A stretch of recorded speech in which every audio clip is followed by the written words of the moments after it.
ও মা, আজকে দুপুর মেনুতে কি করেছো? আজকে দুপুরে মেনুতে অনেক কিছুই রান্না করেছি। আচ্ছা। রান্না করতে করতে আমার তো দেরি হয়ে গেল। আর আজকে একটা জিনিস রান্না করেছি, কি রান্না করেছো গো? সিজ্জা মুখে মুখে দিয়ে রান্না করলাম। তাই? তো দেখো এই যে গরম ভাত, আজকে কারোর এখনো খাওয়া হয়নি। আচ্ছা। একদম গরম ভাত, ভাতটা পুরো লাস্টে করেছি, এর জন্য এত গরম রয়েছে। সব রান্না টান্না করলাম, হুম। করে তারপরে ভাতটা। ঠাকুমা, তোমার শরীর কেমন আছে? ভালো আছে ও। ঠাকুমা। তো দেখো এই যে মাও বসে গেছে খেতে। হ্যাঁ। আর কি রান্না করেছি সেটাও দেখাচ্ছি। পুরো শীত চলে গেছে, ওইটা খাওয়ার কথা মনে নেই, প্রত্যেকবার খাওয়া হয়। আচ্ছা, কি গো? সেটা কি বলতো, এর জন্য একটু দেরি হয়ে গেল। ওটা হচ্ছে শাক। আচ্ছা। হ্যাঁ, ওই শাকটা বেছে ধুয়ে বাড়ি করে বিক্রি করতে এসেছিল, আমি কিনেছি। হ্যাঁ। এই শাকটা তো শীতে খাওয়া হয়, এটা তো খাওয়া হয়নি। দেখি কিনি। ওই শাক বেছে ধুয়ে কাটাকাটি করতে করতে, রান্না করতে করতে আমার দেরি হয়ে এটা গেল। তো হবেই। আর এই যে তোমার জন্য যে ডিম সিদ্ধ করেছি। বাহ, খুব সুন্দর। এই যে সিদ্ধ ডিম। আর এই দেখো, সেটা হচ্ছে কি শাক বলো তো? এটা হচ্ছে মেথির শাক। ও। হ্যাঁ, মেথির শাকটা করেছি, এবার আমাদের খাওয়াই হয়নি মেথির শাক। এখন তো এই চাষ জানো, মানে এই শাক এখন তো আমার চাষও হচ্ছে শুনলাম। এই মেথির শাক সুন্দর করে বেছে ধুয়ে এই যে রান্না করেছি, বেগুন আর ডালের বড়ি দিয়ে করেছি, কালো জিরে কাঁচা লঙ্কা তেলে দিয়ে বাহ, এই শাকটা রান্না করেছি।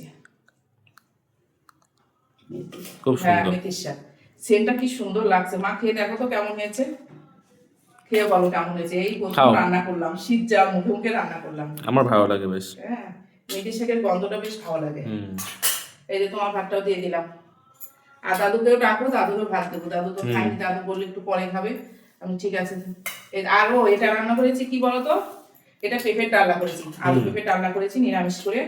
একটু আলু দিয়েছি আর জিরে বাটা আদা বাটা দিয়ে একটু কাঁচা লঙ্কাও দিয়ে একটা দিয়েছি, দিয়ে ঘি গরম মশলা দিয়ে রান্না করেছি। বেশ এখন ভালোই লাগে খেতে পেঁপের ডালনা। আর এই যে এই এত কিছু রান্না করতে করতে একটু তো এই হবেই বলো। হ্যাঁ, সে তো ঠিক। আর আজকে রান্না করেছি কি বলতো, অল্প মাছ রান্না করেছি। এই যে রুই মাছ অল্পই ছিল, অল্প করে রান্না করেছি, তোমার বাবা খেয়ে গেছে। আর রান্না করেছি আজকে এই দেখো, বাহ, ডিম কষা করেছি আজকে। খুব সুন্দর হয়েছে আজকে। হ্যাঁ, ডিম কষাটা কষাটা। করেছি, এইটা কালারটা দাও কি ডিম সুন্দর ঝোল, হয়েছে। বাহ। হ্যাঁ। আর এই ডিম কষা তো আমার মা আগে ডিমটা খেত না। কিসের জন্য খাই তোমাদের সাথে আমি কথাটা শেয়ার করছি, শোনো। মা খেত না, এই যে করোনা হলো, করোনা হয়েছিল, মাও করোনা হয়েছিল, তখন ডাক্তার বলেছিল ডিম খাতে। তার থেকে ডিম খাচ্ছে, আমরা খাওয়াটা বাদ দেয়নি। আমি খাও তো, আগে খাও পরে। হ্যাঁ, সেটাই। হ্যাঁ, অত মেরেছে কি হবে, আগে শরীর লাগে। তাই তো। মা খেতে চায় না বলে তোমরা যে কি করো, আমি খাও তো কিচ্ছু হবে না, শরীর বাঁচিয়ে সবকিছু মানবিস, কি বলো ঠিক ঠিক, তোমরা? এটা তো ঠিক কথা।